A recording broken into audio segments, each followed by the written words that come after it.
east of Indus River by the people who were outside India. And our original term, that in fact, technically speaking, there is no real term for what we call as now Hindus. The only thing we have is ours is only Dharma. Dharma is also loosely defined as righteousness. It is something more, and Dharma is something, as Krishna says in Bhagavad Gita, it's very difficult to define. And even the learned, even Panditas cannot understand it. So ours is a Dharma which is Sanatana. Sanatana is very old, and also we can take it as Anati, for a simple reason that we have no standard textbook, in the sense that we have no one single textbook we refer to. Contrary to what people think Hinduism has no textbook on religion. I'm sorry, it's not so. It has so many number of books.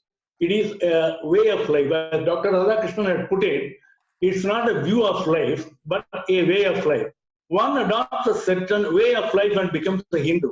And one becomes a Hindu by a way of life. That is the reason why the term Sanatana, which is used now, let me use it interchangeably with Sanatana Dharma and Hinduism now, to enable people to understand what we are talking about so that we can get a clarity of thought. So I thought I should make use of this opportunity to make a simple point that there is a lot of difference between what people call as Hinduism, or what people understand as Hinduism, and what really Sanatana Dharma is. The basic difference between Sanatana Dharma and Hinduism is the fact that Sanatana Dharma, that is basically rooted in Vedas, believes in reality, which is a principle. It is a principle, and where the stress is more on Nirguna Aratana, that is beyond attributes reality. But whereas in the later part, what we call as Hinduism, the thought has become more focused towards developing of individual gods. Then it became Hinduism, and there is a lot of questions whether there are 33 gods or 3 gods or 33 crore gods. So this is a later development. And another difference is that after the Hinduism thought came, there was a thought about Agamas also, and that also had come. So there's a distinction between what we understand from Sanatana Dharma, which is rooted in Vedic teachings, and also the other 6 systems: Sankhya, Yoga, Nyaya, Vaiseshika, Purva Mimamsa, and Uttara Mimamsa. Purva Mimamsa and Uttara Mimamsa are basically from the Vedas. In fact, technically speaking, I think the other gentleman you have been explaining to you on the philosophy, all the thought you find Sankhya, Yoga, Nyaya, Vaiseshika, Mimamsa, everything you will find in Indian philosophy.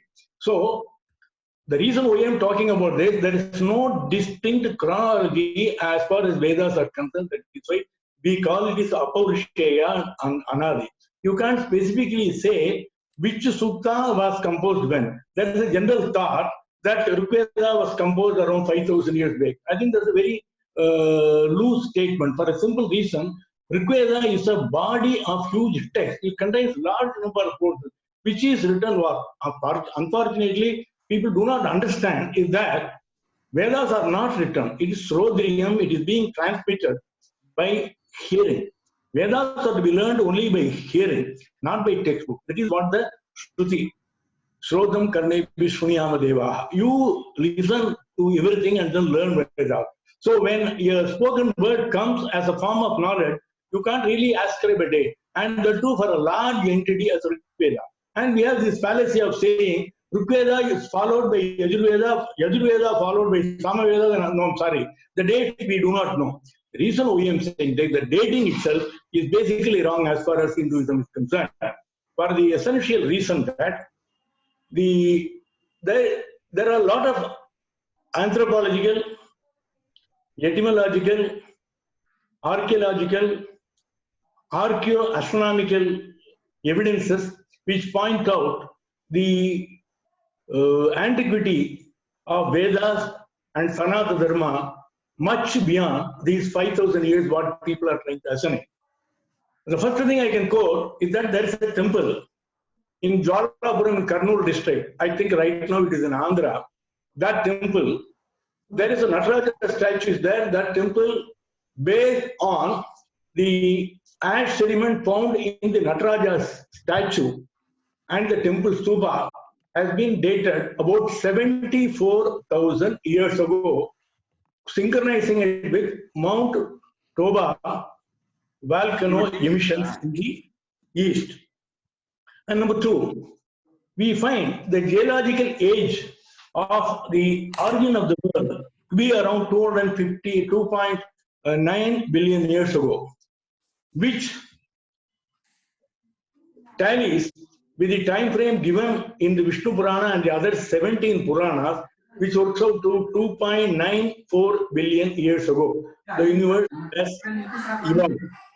And now the temple at Tiruvannamalai, which is dedicated to Lord Arunachalaswara, is dated based on dating of infrared dating of the rock sediment is about 3 billion years. And the third point is the Shila Torana, which we find in Tirupati when you go. It's about 2,100 million years old.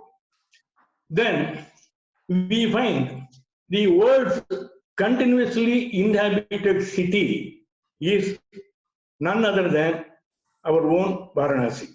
That's the only city in the world which has been continuously inhabited. There has never been a time which it was left unoccupied. Then we find evidence of 1 million year old Tamil site, Tamil civilization site found near Chennai. It's about 10 kilometers, somewhere near, it is near, not somewhere, near Tambaram, near Buds Road. Now it has been dated about 1 million years. I repeat, 10 lakh years ago. And that civilization was an advanced one. All of those who have any question on that, I will explain to them one by one when I come to present them in the subsequent talk shows, if any. It has been through archaeological documents also I have provided for the satisfaction of those secularists in India. Mostly I quote from the Western sources because our people seem to have respect only for foreign sources and not for their own mother tongue or their own Sanskrit. So that evidence is being produced there. And that civilization quotes Vedas. And when you try to find which is older, then again the same Vedas quotes them. With the net result that I let me point at that which is older is not important. What is said is important. Similarly, when you talk about the languages of India, now there seems to be a lot of confusion about which language is newer one, which language is older. Now I have found to my astonishment, none of the language in India is less than 5,000 years old. I repeat, none of the languages in India is less than 5,000 years old. All the languages, evolved languages, especially those belonging to the Dravidian group, they go back over 5,000 years. And to the surprise of my research, I found that there I was thinking there was only a Brahmi lipi in Sanskrit. Later I came to know there was a Tamil Brahmi found in Harappa. Then curiously, I started checking up Karnataka side. Then I found there is a 1 million year old Kannada Brahmi has been found in Karnataka. Then when you start wondering all these things, couple of days, since most of the people here, from their surnames, I could find that most of them are from South Canada. In fact, I had a letter from one of the leaders, some lady. She was so happy. I'll tell you the information was that I am very sensitive to language issue, and then I keep on studying. Then when people say Tulu doesn't have a lipi, and that language is of recent origin, that total information is correct. To my surprise, I find the South Canada and this Tulu language, even though it is written in some of the scripts today, especially, this is older. It is quoted in Tamil Sangam literature, which is right now dated to 3,000 years old. But in fact, the findings at Pumbuka, near Mahavaram in Tamil Nadu, have been dated at 12,000 years before. Which means, when you talk about Sangam literature, or for that matter, Kannada, or Telugu, or Tulu, when Sangam literature quotes that, which is being assigned to that period, for example, 2000 years, if I push back this Pumbgar where the Tamil epic took place, is dated. That is the place where it happened, and the descriptions also tally. Then, what do you talk about other languages when the same literature talks about it? Then your whole language, I mean, your whole issue goes topsy. Our assigning date about 2000 years, 2000 years to Kannada, and about Tulu, there is nothing there. Telugu is about 3000 years. Tamil, so no, we do not seem to know history at all because it stretches back vast lengths of time. And I find there is a non-model in the Pacific Ocean where the remains have come. There's a Tamil civilization has been found. That is, that again you have Lemuria and Mu continent. People keep on saying that there is no evidence, there is no evidence, but evidence keeps on piling up.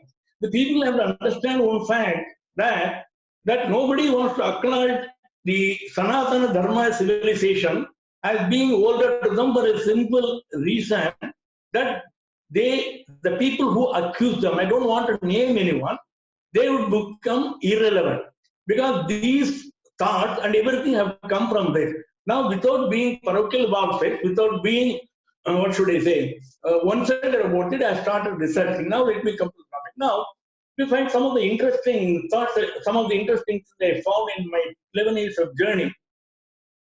Number one, we have been finding the artifacts which relates to the Sanatana Dharma. Finds have been, archaeological finds are taken out in throughout the world. For example, in Oman, we've been able to find out Ganesha Vigraha. Then we've been able to find the Trinetra dance being performed by Australian Aborigines in Australia. Then there's a declaration by it's about 200 years old, by a cabinet minister about the Sanatana Brahmins of Australia should be given priority to preserve our own culture. I have provided the document itself as an annexure to my article, Sanatana Brahmins of Australia, Ramani's blog. If you can just Google it, you will be able to get out of the document. And then I find that there are Chaturvedas we find in Vietnam. Then we find the statue of Manu in Fiji. Then we find Kashyapa in New Zealand. Then we find the it's too numerous written. Now let me go one by one because too vast. I have taken a couple of areas. Now let us first we have to think in these terms that in the earlier stage the total world land was totally different from what we are seeing it today. Keeping that in our mind, let us see. Now Sri Lanka.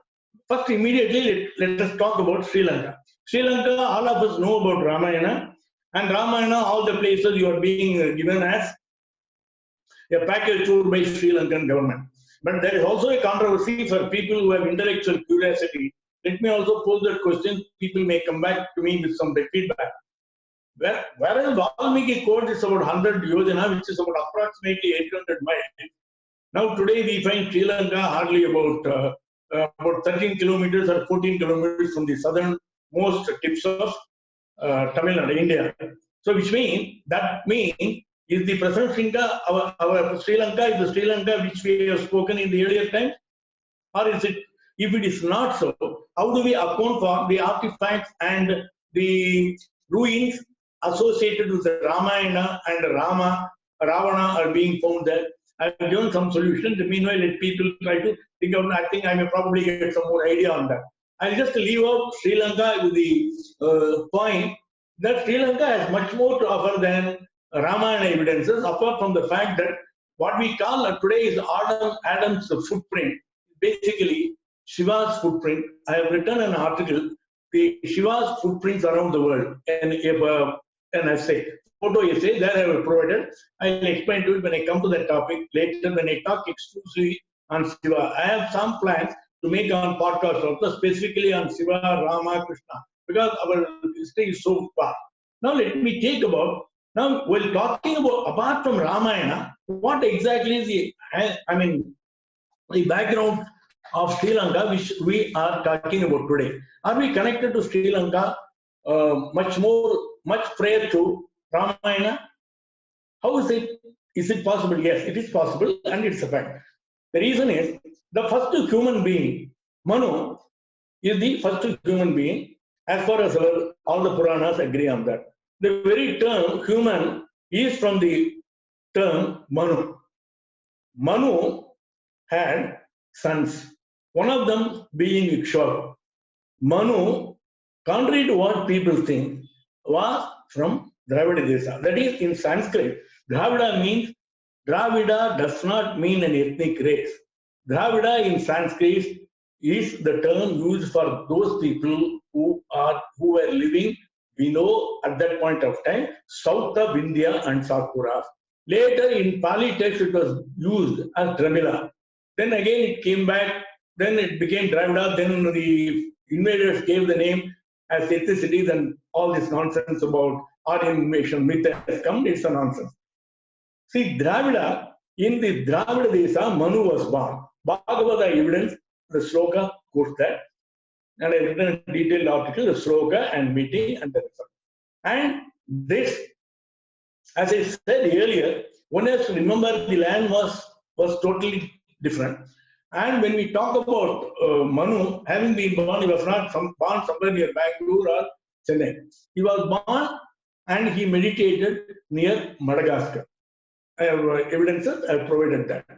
And that Manu had sons and also a daughter. Manu had to move from the south because of a great tsunami. All of you may be aware that all the religious texts and world legends speak of tsunamis, great flood. Whether it be Torah, whether it be your Old Testament and other Gilgamesh legends from the Mesopotamia region, all these things. And you can also take about the Central American, South American, all the legends speak of the great flood and how things had happened and why people started moving this place. And one of the earliest references we do find about details about the great flood is in Tamil. In Sanskrit, or in all the texts, in all these Puranas, what they say, we have about different types of pralayas. I think it's a technical, but in principle, one is Jala Pralaya and then is Agni Pralaya. Whenever you are talking about the Jala Pralaya, the Puranas talk about that and then they keep quiet. I mean, they don't elaborate. In fact, I'll put it this way, I have not gone very much deep in it. But what is more visible in the Tamil literature is that in Sangam literature onward, there is a reference to 3 great floods in the world.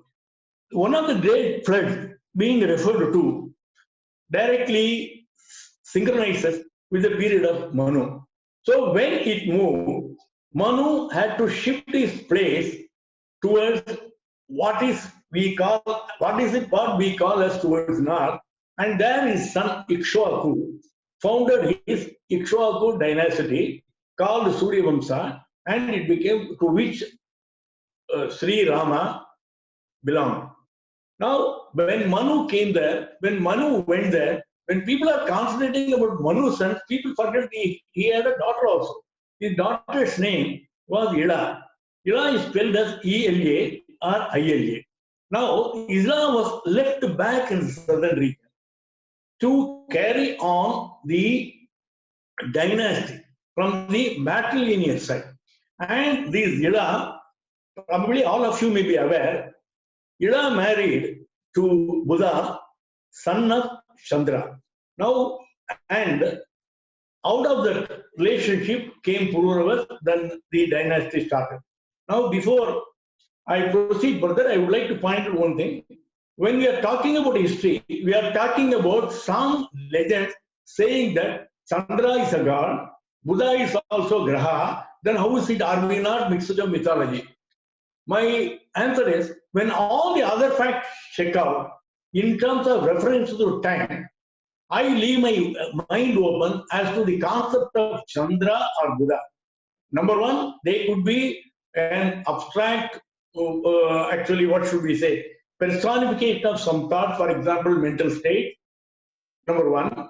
The second could be they were really human beings, they were given some deity characteristic, or they were really deities where interstellar travel was possible. The third option of interstellar possibility also I'm exploring. So I'm not prepared to leave out anything to chance saying that it's nonsense because other factors. Now, from this era came, today you will find the people from Sri Lanka, till about a few years back, we had a call for Elam. Separate Tamil region, they wanted to have Tamil Elam, came from this Ila people. This from Ila dynasty she belonged to. Since she got married to Buddha, daughter of, son of Chandra, they were called the Chandra dynasty. Okay, there were basically only two dynasties, Surya Vamsa and Chandra Vamsa.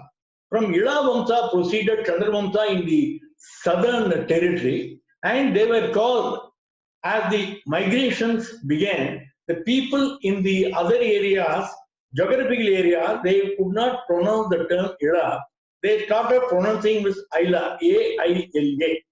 That is Aila dynasty. You can refer it in the net also. These Aila dynasties, they were basically, when the floods came, they became more or less like nomads. They started migrating everywhere. And they were the reason, and they were the people who were also, a part of them had got themselves settled in the Middle East. And they were the forerunners of the Middle Eastern civilization, and some of the people who have settled down in near Ayodhya also. There are some people who settled down in the same area, Middle East, what we now call. Wherever I say some geographical area, now please add the prefix, what is now called the Middle East. Now, you can find one curious factor. When you read world history, and supposing we want to talk about, say, England, history of England, say history of Bulgaria, history of Germany, the first thing you start reading about it, first thing, there were a group of people living in such and such area. Suddenly there were some immigrants who came here and then they got intermingled. Then again, when you talk about England, Vikings, Saxon, similarly here when you talk about Huns in German, everything throughout the world, whether you take it South America, North America, Central America. The first question one has to ask is that, first question is, if somebody were to migrate from the, invariably they say from the east. In all the texts, you please refer for every civilization. If somebody were to migrate from the east, what was happening in the east, or what was happening before these people came to know about these people who were coming to them? Number one question. The second question is that, if migration has to happen from the east, and they mingled with the local population, from where have the local people come? This is another question we have to ask. See, I have come to Bangalore nearly about 50 years before. There are people who are living in Karnataka. When somebody writes a history of Karnataka, people of Karnataka, they say, then somebody was living there in Karnataka, Bangalore. Ramanan came from Bangalore. Now the question is, when Ramanan came, he came from Tamil Nadu, Madurai. And the people who are living here in Karnataka, they come from different parts. Then they go to different route. So I started checking up those routes. Now, that route is the Vedic tribes. We find a lot of tribes in the Vedas. These tribes have traveled too far throughout the world during the Vedic period, and they have invariably founded all the civilizations, which is a fact checkup. That is one of the reasons we find the presence of Sanatana Dharma throughout India. But directly opposite is that, when we are able to find so many instances of Indian cultural background, and also things and relics related to Hinduism and Sanatana Dharma being found in other places, why is it not a single evidence relating to other foreign culture is found in India? Why? Because there is no culture before Sanatana Dharma. Because unfortunately, people may call me probably, what should I say, fanatic or whatever it is, but facts are facts, right? I am unable to, whenever you trace something without stopping anything, it goes back. Now let me proceed further. Now, this Ila from Ayla dynasty, they have gone to Middle East also and propagated this south. Now, there is one more point here. There are two parallel cultures, as the evidence suggests. One is the what we very loosely call as a Tamil culture. It's not definitely a Tamil culture. It's not alien to Sanatana Dharma culture. Sanatana Dharma was very much present in Tamil culture. Tamil culture was present in Sanatana Dharma. There was a parallel culture, it was running. That date is also, we are unable to say, they both intervened. Then Ayla dynasty went towards the Middle East and they went towards the east. When you observe what we find in toward the east of South India today, you will find the worship of Lord Subramanya and Lord Shiva much more than any other gods of Indian faith. You will find Lord Subramanya, Sri Subramanya, and then you will find Shiva. You will find very less of Devi, very less of Vishnu toward these. But when you go toward the west, you will find Shiva, you will find Vishnu, you will find Ganesha, you will find Ashtabhuja Amba Devi was found in Mexico. You find a temple dedicated to Gadoggaja, Magaradhaja in Honduras. You find a temple consecrated by Kublai Khan in China. You find in Indonesia today. Now I come back to East again. In Indonesia, you have a Bilwa dynasty. Bilwa, you know, all of you, Shiva's Bilwa Ashtakam. Bilwa dynasty, whole dynasty is devoted, and the dynasty is named as Bilwa dynasty, and they were following Shaka era. And this Indonesia, in ancient Tamil literature, was called a Chavagam. And the earliest record they have found in Kutai inscription, Kalimantan, is around 375 AD. And 4th century Vishnu idol has been found. And this Bilwa dynasty started from the year 1293 and prospered for about 300 years. And the name of the first king of the dynasty is Jayavardhana. Probably you are reminded of the cricketer from Sri Lanka, Jayavardhana. And the wife of Jayavardhana was Tribhuvaneshwari, typical Indian Sanskrit name. You find the same thing. And we do find the Mahabharata being recited in Indonesia with slight alteration. Then we have the Borobudur. In Borobudur, we have the Mahayana temple is there. The top is designed in Sri Chakra Meru design. And there we find two Ganesha statues guarding there. Then in Bali, we have Chaturveda. These 4 Vedas, whatever we have today, they are called as Chaturveda, CATUR they call it, Chaturveda Sira, in the sense that when, as all of you know, we have 4 sections in Vedas, we call them Samhitas. We can't really call them, they are different portions. Samhitas, Brahmanas, Aranyaka, and Upanishad. Of these 4, certain portions of the Samhitas were not found in Bali, but they have all the other Veda portions. So they said, we will call this Chatur Veda Sira. That is the highest. I mean, for some reason, why they call it as the highest when the Samhitas are missing is for some people to decide. If I have time and age, I research it. Then we have references in Paramban temple that sage Markandeya and his parivars have established the kingdom of Indonesia. And Indonesia, even today, you will find the name resembling Sanskrit. And Vietnam, Cambodia, Thailand, there, all these 4 kingdoms were founded by a Brahmin from Kanchipuram, from Kaundinya Gotra. It is recorded in Chinese text, in the Chinese text which I quoted. And we have Shiva worship quite prevalent in Vietnam. They call themselves, Shiva is called Kshatriya. And Kshatriya, the name they call it, Nataraja is a Kshatriya. And Nataraja, Shiva, Vishnu, Brahma, all are worshipped. And they call themselves, those who follow themselves, Balamon Hindus. They call themselves as that. Then we find one of the greatest, one of the valleys where you find the lot of Shivalinga, a complete town, valley of Shivalinga, Balspian, Kvalspen. You find it in Cambodia.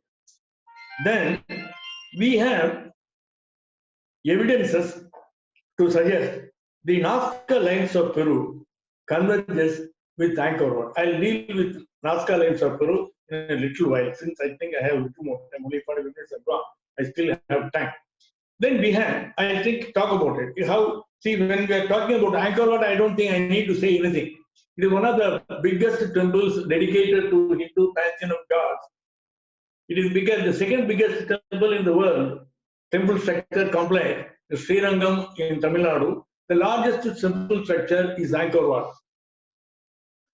It's again the man who built it. He has a Sanskrit name. I leave it to you for you to find out. And you will find the Sri Chakra design everywhere. Then we'll move on to Thailand. Thailand, we find a king, they have Rama. They King Rama 1, Rama 2, Rama 3.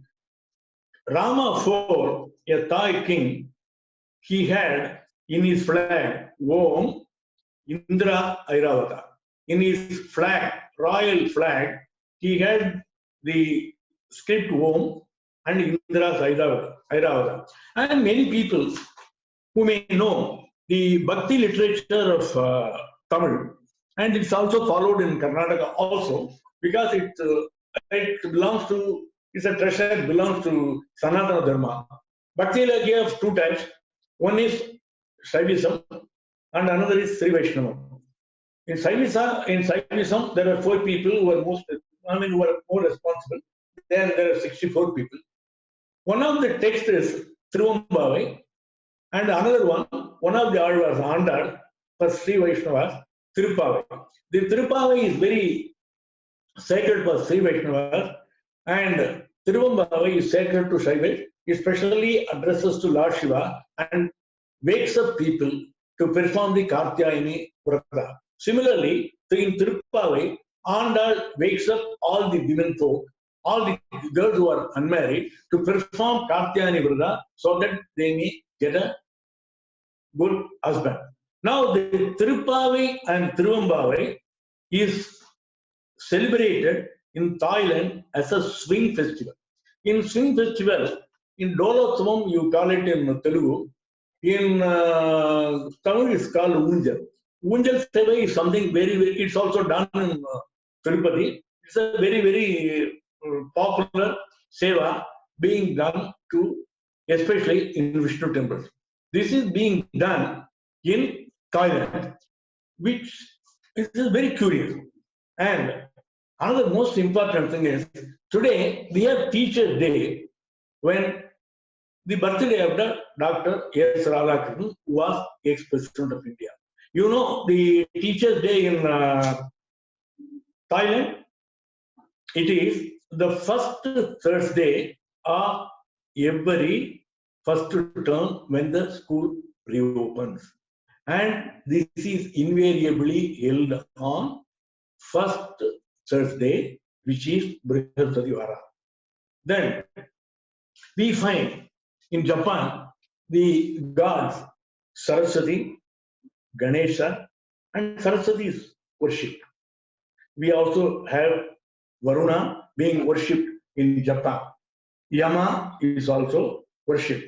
In addition to that, now as I spoke to you, in Australia and New Zealand, you find the references to Kashyapa and also to Shiva. Shiva, as I said, the Aborigines perform the Trinetra dance of Shiva. This is a very, very concise attempt towards what is now lying toward the east of what we have. Now let us come to what we right now have toward the west of us, a bird's eye view. Number one, let us take the city Lahore. Lahore was founded by Sri Rama's son Lava. Today, even now, of course, in a dilapidated condition, a temple of Lava. Then probably you would have read it today's morning or yesterday's paper in Deccan, that a temple of about 1,300 years old Vishnu temple, is supposed to be Vishnu temple, a temple has been found 1,300 years old. The morning my daughter was saying, I told her that we have predicted around 3 years back, in the sense that there's a curious piece of information about history, Indian history, is that, as I said earlier, I'm sorry, I'm not digressing. When we are talking about the presence of Hinduism throughout the world, we have to relate it to the time frame in Indian chronology of kings list as we call it, then the events that are happening or happened previously in the other parts of the world, so that it could justify our claim that how our Sanatana Dharma was present there. Prior to Lord Rama, there was a king by name, all of you might have heard, Sibi. That Sibi is mentioned in our Puranas and also in Tamil Sangam literature. The Sibi was a very, very virtuous man, and he actually cut down a part of his flesh from his thigh to help a dove. And he was a just man also.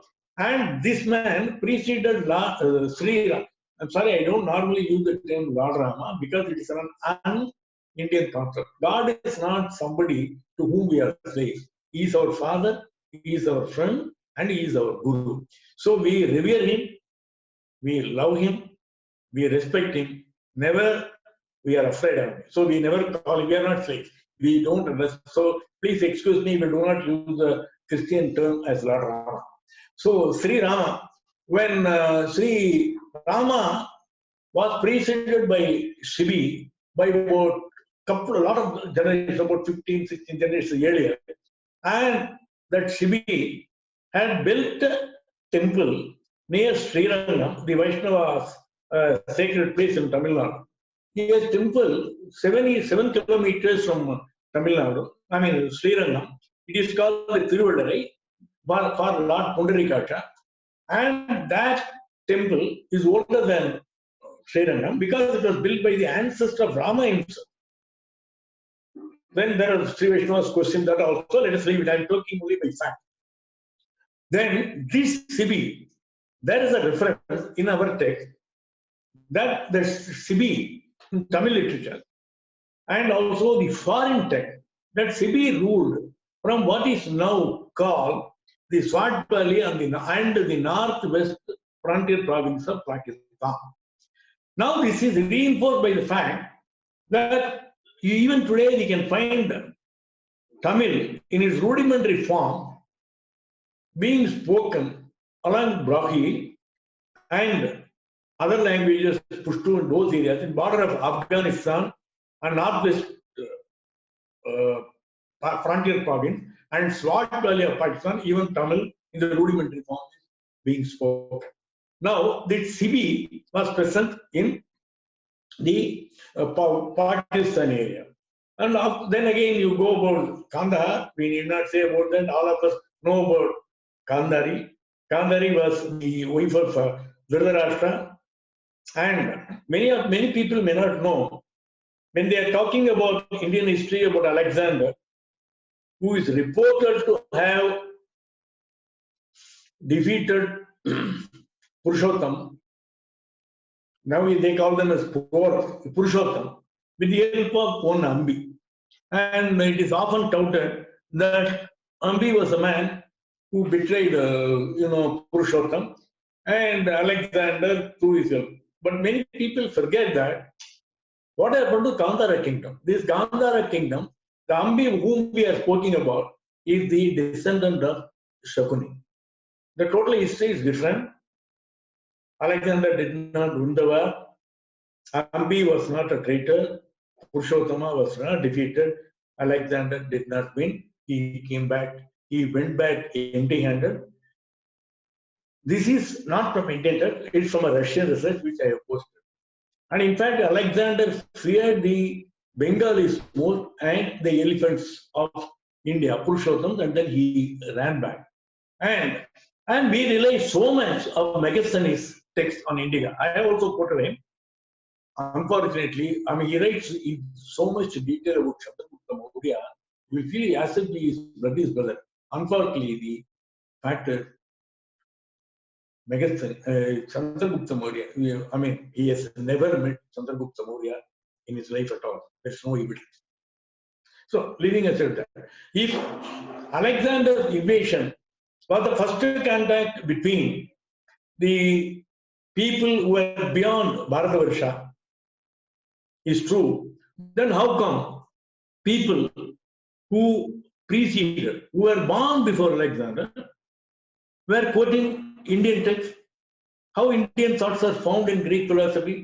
How Indian people are being referred to by Herodotus, Arian, Megasthenes, and a whole lot of them. Everybody is referring. Now, it's not as though only after Alexander came to India, he took back whatever he learned from India. It's totally incorrect. Because the thought of Indianness, indeed, was present there. So when we talk about Greece, directly goes to, when Megasthenes traveled, he quotes very extensively. He goes to the extent of saying, Dionysus, the first god in Greek religion, is none other than Shiva worship. He writes, no, please go to the source, Indica. He writes, Dionysus was an Indian god. We just go there, the disciples of Dionysus from Greece went to India and worshipped. If Dionysus was in Greek, why did they come to India to worship him? Please go through. Then, there is also a reference in our text that Bhrigu Vamsa, as a tribe, they settled in Greece. That's the reference to that also. Then again, when you look at carefully the philosophy of Greeks and the mythology, it comes parallel.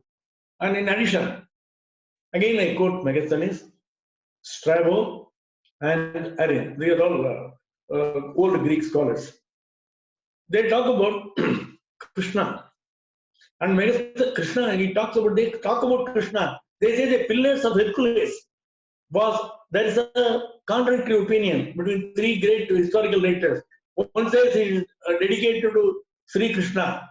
Another says it is dedicated to Balarama. Another man says it is Shiva. But my view is that it is possibly dedicated based on the evidence to Krishna, either Krishna or Balarama.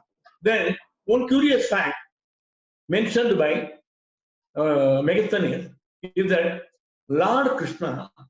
Sri Krishna had a daughter named Pandya, and he got her married to a Pandya king, and he had a daughter, and his daughter, he had a daughter through his wife, a Pandyan princess, and gave away about 100 families of Yadavas to supply milk, ghee, and curd to his daughter's descendants. So this is what your Greece is talking about, Hercules pillar. Then we are talking about, now let us take about the cradle of human civilization.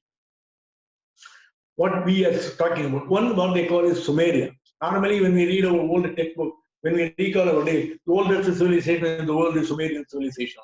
Then comes Assyrian. They talk about a lot of things. But who preceded Sumerians? I will be nearly 10 podcasts I published. I still not scratched the surface of it. Number one fact, Sumeria, if you take Sumerian as the oldest civilization in the world, Sumeria is normally assigned to the geographical area between the Euphrates and Tigris basin. And in general, it included Lebanon, Syria, Iraq, Turkey, and Egypt in general. But as the empires rose and fell, then this kingdom, this Mesopotamian region, included Italy as well. The reason why I am including Italy is that Lakshmi Vigraha is found in Italy. That is the reason. Otherwise, I am bothered about Italy. What should I worry about Italy at all? It's an advanced information I'm giving you. I'll talk about Italy in detail. Now, in Mesopotamia, the earliest civilization is Sumerian, is mentioned. The Sumerians had a list of kings. It is called king's list. It is in general historical term, archaeological term, it is called as king's list of Sumeria. This king's list of Sumeria contains the three names. One is Dasratha, next is Rama, another is Bharata. Dasratha is spelled as Sushrata, and Rama as Rama, Bharata as Bharata. And they mention that Rama ruled over 60 years in that region. Bharata, not much is known, and some descendants are shown. And as far as Dasratha, this Sushrata is supposed to be very good in charioteering, that is, who can drive chariots. And from our record, we know Dasratha is a man who is very adept in driving the chariot. That is the second proof. And the second proof that the Dasratha he refers to is the Dasratha, father of Ramachandra of Ramayana. And this Dasratha had at the time when Sumerian civilization was there, Sumerian was located towards the north part of Mesopotamia, and there was another civilization, Akkadian. There is a dispute among historians as to which civilization preceded. The civilization which I am talking about is Akkadian civilization and Sumerian civilization. This Akkadian civilization and Sumerian civilization, they were coexistent. Now, during this period, now you know the south is Akkadian, north is Sumerian. The Sumerian toward the northwest of that area. Now you can wash my hand. This is now you take this valley. The bottom portion is Akkadian. The northern portion is Sumerian. On the northwestern side, we have what we call Hittites, Hattusa. I'll come back. I'll refer to that. That also has an Indian connection. Now, when there was a war between, normally there used to be a war between Sumerians and Hittites. Now, when there is a war between Sumerians and Hittites, they sign a peace treaty. You know, the names have been a war when we sign. Normally, when we write a document today, we have witnesses in bond paper. In those days, they also wrote a war. Once peace treaty was signed, you know the witnesses who were given, the witnesses' names, Varuna, Mitra, and Ashwinis. I leave it to you what it is about. You know who they are. Then we find there was a find in a place called Uru. In Kannada, Uru same. Tamil also Uru. URU. A small town. There, initially, it was thought it belonged to the Roman Empire. After 1834 it was found, in 1860 it was found that it belonged to much earlier civilization of Hattusa. And not even that, much earlier to that, it's called Ubaid period, UBAID. That is New Stone Age, very, very earlier, which you can date it quite far. And that the place which they had dug out Uru was dated to be the first empire in the Middle East, the first human settlement, not empire. People have started from the New Stone Age. A temple was dedicated in that place. That temple, you know the name of the temple? Rama's Chapel. Now you guess, your guess is that good as mine. Rama's temple, earliest human settlement in the Middle East. First. The reason could be only one simple reason. Rama's temple should have extended that. I written in detail, Rama's empire covered the whole world, and my replies to critics part 2. So there is one. And second interest point what happens is, this Uru, Bible refers that. Bible refers to this town Uru and says that Uru was the place where Abraham's home was located. Many scholars disagreed with that and said that the original home of Abraham was not located in Uru and was located much towards the west, that is Turkey, Syria border, near the town Haran.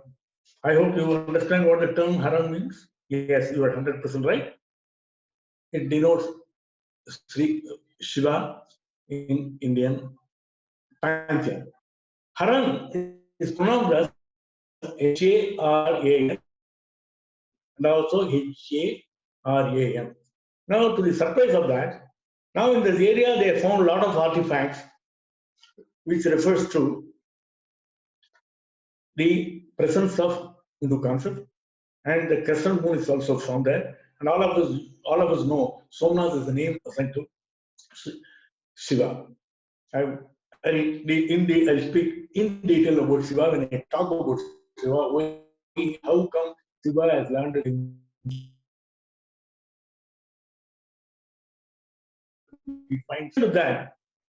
you find that in Akkadian we have a king.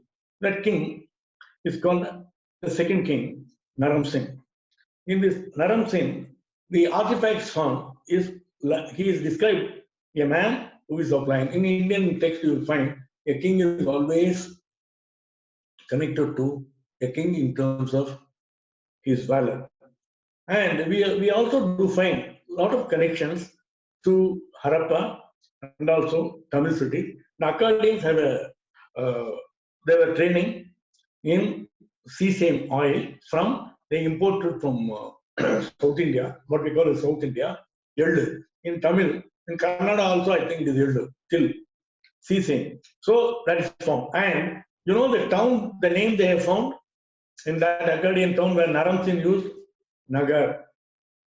How many Nagars do we find in Bangalore or throughout India, at least in South? Nagar is a Sanskrit word. Nagar is also used in Tamil.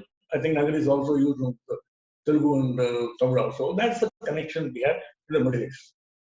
So I'm still delving deep into that. I'll address it again. Then we find to the most controversial area is about the Arabian Peninsula. When you are talking about Arabia, people make you to believe that prior to the advent of Islam, the people who were living there simply, you will find there are two places, three areas where history is just brushed aside. One is Arabia. Something when people came, he drove away all the tribes and they were only nomads, they were culturalists. Finished.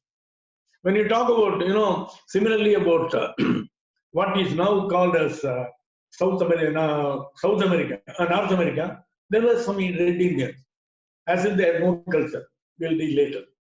Similarly, you will find some America, some below the Russia, unfortunately, and Africa. When people talk about Africa being the cradle of civilization from where human beings migrated, of course, I disagree with it. The migration took place from India, and it has not come from Africa to India, because the African DNA has been sourced back to India to be very specific, located somewhere near Madurai.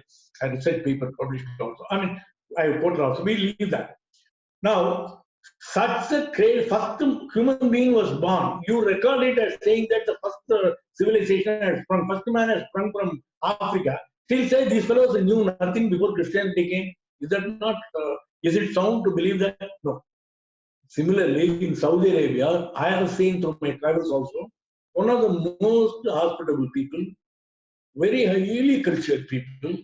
I refuse to believe that they were mere nomads before Islam came. And everybody has become Muslim. I'm sorry. It's not so. History speaks otherwise. The first kingdom, empire in that place, for which we can have direct evidence is from Vikramaditya. Prior to that, Rama had one, but still more evidence is needed. But Vikramaditya introduced Sanatana Dharma there. And even today, we have Vikramaditya's inscription in Kaaba. Number two, Vikramaditya had idols installed. Point number three, Prophet Muhammad's family was entrusted with the daily administration and performance of puja in the temple, and these people were imported from India. Point number four, the Shivalinga what you find in Kaaba is the Shivalinga. I have posted original videos taken surreptitiously what exactly it is, and also what was originally kept in the museum museum and how it was taken. All those details I provided. That is Kaaba. Then one more interesting factor. Now, for whatever statements I'm making, I'm just not making off the cuff, just to make people. I'm sorry. Please go and read my articles, and I have provided links. They are not theories. My theories I have done separately. Now, these are the facts I am presenting. Based on the theories, I have provided something that is yet to be proved, depending on other further research and further research. Now, all of us know Mount Ghazni invaded India not less than 18 times.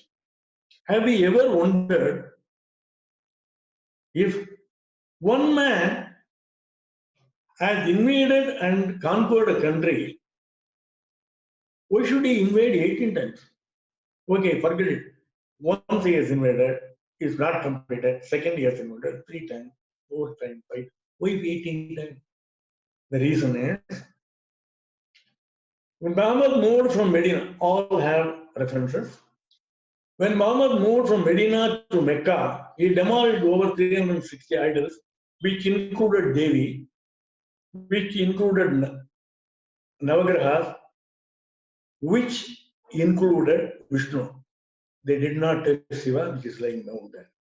Now, these people, the earlier tribes, what we call them, were worshipping an idol. When the Prophet attacked Medina and Mecca and destroyed the idols, he found this idol. And he thought, he was looking for the letter. This was called in their language, Manat, M-A-N-N-A-T. M-A-N-N-A-T. It is variously described as goddess of fate, and at times it is also called as goddess of virility and goddess of fertility.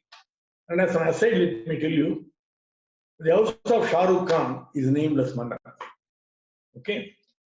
This Manat was not found there. So when Ghazni came to power, he heard that somebody has smuggled it out and kept that in Somnath. He raided it 18 times to find it, and he was not able to find it. Even today, nobody knows where that has gone. And another information regarding Mecca. In Mecca, the worship time starts at Pradosha time. And what the Muslims do as Pradakshana, they do it Apradakshana, we call it. It is nothing but a 50% attempt at Soma Sukta Pradakshana, which is being done to Shiva. What they are doing is exactly doing opposite of what we are doing. When they go from left to right, they come right to left. That is, they do it. But that concept has evolved from Soma Sukta Pradakshana, which is offered to Shiva during Pradosha time.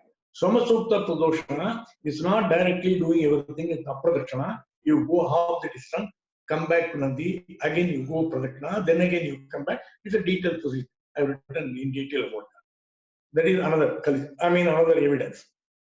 The next evidence is that people who follow Islam are not allowed to wear a stitched cloth. Now, here we are also not allowed to wear stitched cloth. You see, whenever we wear, we don't wear. So sorry, they are opposed to, we are not supposed to wear the stitched cloth as Hindu, but they wear stitched cloth when they are doing the daily duties. But when they go also, they use the same thing. But when they do the yoga veshti, it is totally is an Indian tradition. And Brahmins who practice this Veda Abhyasa, they will know how to wear the yoga veshti. Next time when you look at people who offer their obeisance in Kaaba, you will find how they wear their top portion. Then to top it all, there is a Siva Stuti by Prophet's uncle, with translation and then there is a Zamzam water. See, when there is Shiva, Gaga cannot be left behind. You also find it in the Kamali. Then let's go further down. And as I said earlier, in Italy, further west when you go, you find in Italy, remains of the Lakshmi in Pompeii. In Pompeii, the Lakshmi's idol was found. And curiously, Rome was founded. Please don't think this is far-fetched. I give an evidence. Rome was founded on Sri Ramanavami Day. I discuss exclusively on this. The presence of Rama throughout the world, or the name Rama throughout the world. Why Rama is given importance? Why he is everywhere? Then we find in England, till the 13th century, people were buried with hands folded after their death. People were buried after their death with their hands folded. The Namaste posture. I provided evidence also. And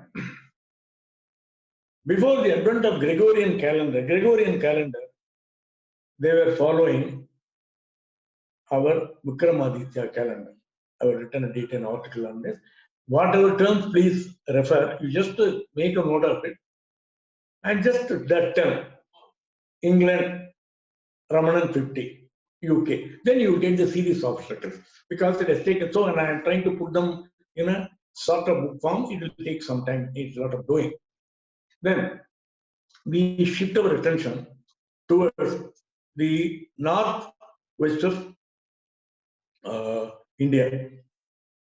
Now, what do we have? Now, let us talk about Russia. Now, one curious fact is that if we read our text very carefully, we will find that Vasita appears suddenly from somewhere and he becomes missing after Ramayana's war. And suddenly, during that period when Nala, Damayanti, and everything comes, suddenly Vishwamitra story will come and Vishwamitra, and then they will fight. And Vishwamitra tribe and Vasita tribe will be there, then Kamadhenu will be there, Sagara, all these things. When suddenly this gentleman will go missing. Where has Vasita gone? Okay. So, there is a beautiful book written a little bit later. The Vedas were compiled in the Arctic. Okay. Bhaganga Tilakastra, beautiful book. Now, as I said earlier, we'll have to remember the geographical terms. We are referring to this is the fact that now archaeologists have found a city built by Pradyumna in honor of his father, Sri Krishna, in what is now called Russia. It's called Port Barzan. Barzan, B-A-R-Z-H-I-N. Barzan also they say. That's a city built that is reported to have been built when he was attacked by Jarasandha continuously. And it was now Putin has also visited that and he has certified that he was quite amazing. Then we find the original name of Russia was Trivarsha and it was a republic. And we find that Yagyavalkya lived there, and Indra Vaikanasa Tirtha is Lake Baikal. And in Urals, you find Narodnaya. It's a mountain range. It is from the name Narada. It is called Narada Mountain. I think I've been given the time up to 7:30. I'm reaching at 7:20. Now my watch tells me it's 7:20. I think to conclude this session in about 5 or 6 minutes, to complete my, I'm invisible. I think my here the video has gone. Hello? Now, we are seeing the video, sir. It is fine. It's okay. We're able to get. Yes. Yeah, Video is also fine. Audio is also fine. Yeah. To sum it up, this too vast a subject to be compressed. I've given a basic idea as to how we are with present. And the reason for our Sanatana Dharma having been present is that number one, the all inclusiveness of Sanatana Dharma. Hinduism is the only religion which can say, a God in the form of man can say, I told you whatever is good for you. You decide what to do. Krishna, he teaches Arjuna 18 chapters, Bhagavad Gita. I normally regard two people as the greatest teachers. One gentleman is called Shiva, another gentleman is Vishnu. Shiva is a gentleman, as Krishna says, at the end of everything is silence. The highest form of realization and knowledge is silence. Of languages, I am Mauna. That is what Krishna says. Shiva imparts knowledge through his silence, whereas Krishna by argument imparts. Such a great man, he keeps on teaching Arjuna, and in the 18th chapter, I think around 63rd, the Karma Dharma Parichyasya, Karma before that, after that, one or two he says, Arjuna, I have taught you everything, whatever that is to be learned, secret. Now, where it be other religion, what would I say? If you don't follow, one fellow would have said you would become a sinner. Another chap would have said, I will kill you. The gentleman says, I have given you all the secrets, but now you decide what is good for you. That is the greatness of Hinduism.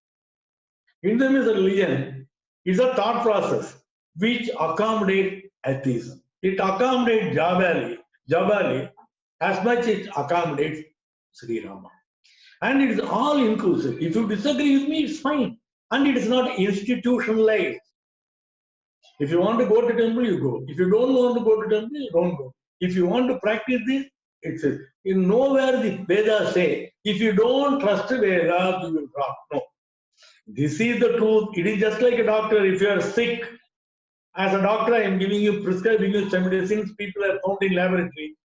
I am giving you, try it out. If you start questioning, who are you, which university have you studied, you show me the report, the doctor is least bothered. If you want to follow, you follow. Right? Such is the greatness of this religion. People of the all regions have embraced it because it suited the religion was made for man. Man was not made for religion. Hinduism is a lifestyle which can be adopted by an individual for his welfare. It doesn't touch down. That is the reason for its success. That is the reason for the spread out throughout the world. And even today, we find it's remained. And in my own way, what I would request people is that please, I request you to read the original source, whether it's in mother tongue, Kannada, or Tamil, or Telugu, or Konkani, or Tulu. Your text. Don't read the translations and come back, because you know your mother better, you know your father better. With that, I thank all of you for having given me the opportunity to speak to you. I don't know whether I have done justice to the people who organized it or the subject I have undertaken to speak.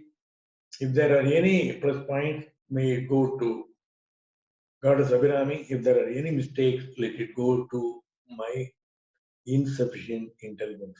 Thank you. Any questions? Welcome. Sure, sir. Thank you very much for this lecture, sir. So now the session is open for question. Anybody who is having a question, please use the raise option of Zoom.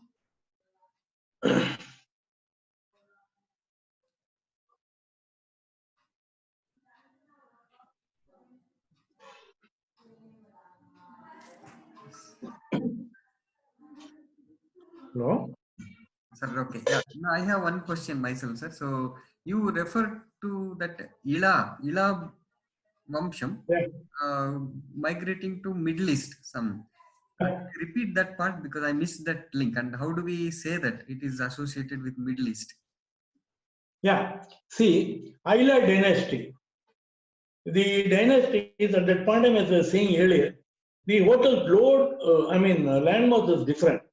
Now, the theory is that not only that since the land was different, one group of the descendants spread the Chandramamsa was split into various groups. From the Pururavas side, there are the sons of Pururavas, only one son was in a position to help his father out. The rest of the other sons were sent away by Pururavas as militias, in the sense that you will become barbarian, you get away from here. And they had gone. And after that, and they established they were the basic tribes who were moved there. In addition to this Ayla dynasty, Chandravamsa, and there is another this problem. These Chandravamsa and Suryavamsa, they were intermarried. So with the result that in certain cases, when the male, when the male child from the Chandravamsa comes and they marries Suryavamsa, in our, hierarchy, we assign it to Chandravamsa. Definitely it can be also Suryavamsa depending on the parent is concerned. So when they went into Middle East, we just really can't say they went because it's a total area. There were not any people. The excepting in the case of Sri Ramachandra, we do not have any evidence of any other kings having lived there. We are going to say that, say for instance, that Sri Ramachandra fought with somebody. There should have been somebody to fight, isn't it? When Sri Rama sent his Ashwamedh, he had nobody excepting Lava and Kusa. So this Ayla dynasty were the basic the remnants of the basic Vedic tribes from Vedic tribes from Chandravamsa. And from there and there is another also a parallel track is running. This Turvasu. Turvasu is one of the descendants of Puru. And from there also the dynasty went back. So from at different levels. One is right from 4 or 5 levels from Chandravamsa itself, people moved across when there was a flood movement in southern area. In the sun, there is one more, riddle to be solved. When we take about all these things, the basic two questions remain. One is, how do you account for the remains of the earliest Tamil civilization, or what you call as the Dravidian Tamil civilization, maybe a Vishnava, a civilization which is different from Sanatana Dharma in certain practices, but again, in general, which agrees with the Sanatana Dharma practices. What was it? Where was it lying? Because most of, including Graham Hancock and researchers, prove that it was lying somewhere towards what is now, toward the northeast of what is now the Australia. Now, what was that civilization? Now you post it with the fact that one of the oldest mountain ranges in the world is our own, that is Western and Eastern Ghats. When compared to it, the Himalaya itself is quite nascent. It's about 40 or 50 lakh years, but this runs to millions of years. Now, you asked me one question as far as Chandravamsa is concerned. This is the answer I gave, but some intriguing questions I thought people who are interested may look into it. Now, when you look at it like this. When you're talking about Shiva, you will not find much of a reference about Shiva in Vedas, as much in South India. The amount of literature is found in Tamil literature is not found in North India at all about Shiva, I think. And the number of temples in South is more for Shiva than for Vishnu, as a matter of fact. But how is it? And in the northern stories, you will find that Shiva comes and then she marries Parvataraja Kumari, and then Daksha is there, and he kills her, and then Adana parts, then Saktimita has come. But where was Shiva? What were his avatars prior to Avatar? Even though he was an Ayurveda, there were 64 avatars of Shiva mentioned in Tamil literature. Today, Madurai proves it because For a simple fact, Madurai Meenakshi is not imagination. Her father had fought in Mahabharata war. Malay Dwacha fought a war. So this is a separate parallel civilization was existing, and it existed in convergence. And this civilization was closely linked to Ayla dynasty. They call it in the West Ayla dynasty. Queen Ayla you will find in Middle East, in the Thar Desert. Sorry, not in near Saudi Arabia desert. The Ayla is none other than Iraq. Toward the east, what we now can say is that the civilization of Mu or Lemuria. So these are some questions. And when the Western gods were present here,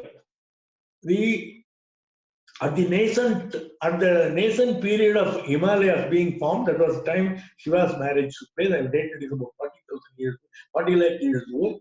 And that was the period when Agastya was directed by Shiva himself to go to south to balance the earth. At that point in time, India did not allow him. Then he made a visit and then he came down, it became level.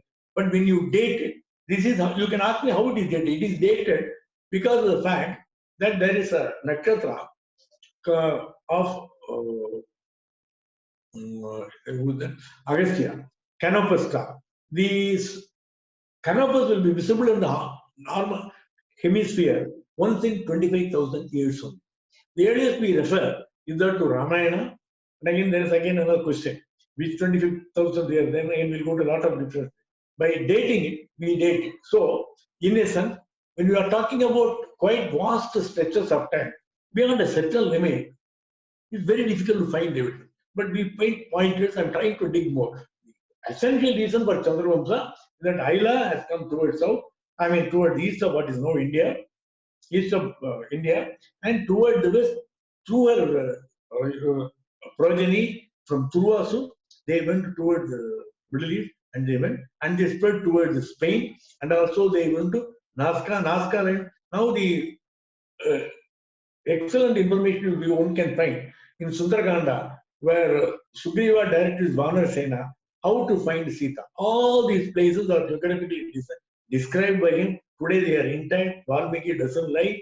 Valmiki were today Cook's Island in New Zealand, then Rings of Fire in New Zealand, then Nazca lines of Peru. Everywhere it describes. Yeah. Yes. Yes. Yeah, thank you, sir. Okay. One more question from my side. See, in Christianity and Islam, there is a lot of things said against idolatry. Idol worship is actually talked very, very strongly against idol worship. Now, this idol worship then would have come from many of the tribes or people from Sanatana Dharma, is it? Is there any pointer like this? Yes. Who is speaking, please? Hari? Harinath, sir. Huh? Harinath. Yeah, you are 100%. The fight, that's why I made it in the initial remark. Even though the Vedas are very specific about saying that only Nirguna Upasana, formless worship is recommended. Now in Nirmana Shadga of Shankaracharya, you will find the same thing. But how is it that we landed up with the idol worship? Because Hinduism understands the limitations of human mind and consciousness. After all, one has to realize only through two sources with this physical frame. One is through the mind, another is through the heart, head or heart. Now, in the heart, you do with the emotion. You don't need even an idol. But as far as brain is concerned, consciousness, you still keep on questioning. Now, when you want to concentrate, you can't concentrate on Shunya. It is very difficult to concentrate. The purpose of liberation or the act of liberation or liberation itself is a thoughtless state. It's very loosely defined. In Patanjali, it starts with this sutra, yoga, chitta, vritti, nirodhita, which means the cessation of the modification of chitta is called yoga. That's all. You have to stop the vibrations of the thought that arise out of your mind, not mind, out of chitta. The activity of the brain is mind. Intellect is the discriminating power. and higher than that is chitta. So whenever a thought process arises, it gives you a lot of modification, it disturbs. Now, when you have thousands of thoughts running in your mind, our people said it's very difficult to concentrate on something zero. So what they said is, first step is, let us have one shape. So then idol worship, that is called Saguna Uravas. So what is Saguna? It is when you are trying to do something, when you are trying to emulate something, you will emulate something which is perfect in your opinion. So we attribute all the positive qualities which we cannot even imagine, and we give them and then give them Saguna. Then we start worshipping. Then comes the heart part. So everything, everybody has a different disposition. Sattva guna, rajo guna, tamo guna, it's a mixture of everything. Nobody is born of pure sattva, no rajas, no tamas. No, depending on our mental nature. So the type of relationship is established with the idol. As a mother, Devi, as a guru, Shiva. I mean, everybody is intense. As far as I'm as Vishnu, as an elderly uncle. So something like this. So the purpose is to make your chitta to concentrate, cessation of your thought process. When hundreds of, instead of, first thing is you can't concentrate on abstract. The second is, okay, if you can't, mind will keep on going. Krishna, when Arjuna asks him, Krishna, he tells, Arjuna tells Krishna, Krishna, it's very easy for you to say control the mind. I find it very difficult to do it. Then Krishna says 100% what you are saying, but there are only two solutions. One solution is, one is Dada Chitta, that is, you will have to write determination and practice. So, what is the way to practice? Only thing is, thousands of thoughts, you reduce it to 100 to 50, then 10, 3, 2, 1. So, what they did was one idol. For 10 idols, 15 idols. Why so many idols? Because if you like something, you like a mother form, okay, take Devi. Similarly, so many gods have come. Then what are the other disciplines? These puja and punaskara, what they say. What is this puja and punaskara? Because there are some disciplines to make your mind concentrate. So that is how this Saguna Upasana has come. But without Saguna Upasana, going to Nirguna Upasana, as mentioned in Vedas, is difficult. It is possible for people who are highly realized soul, like Bhagavad Bhadar Shankaracharya. Not Sri Ramanan, it's not possible. We have to go through the process, and like a child going through LKG, standard 1, 2 and 3 and reach doctorate.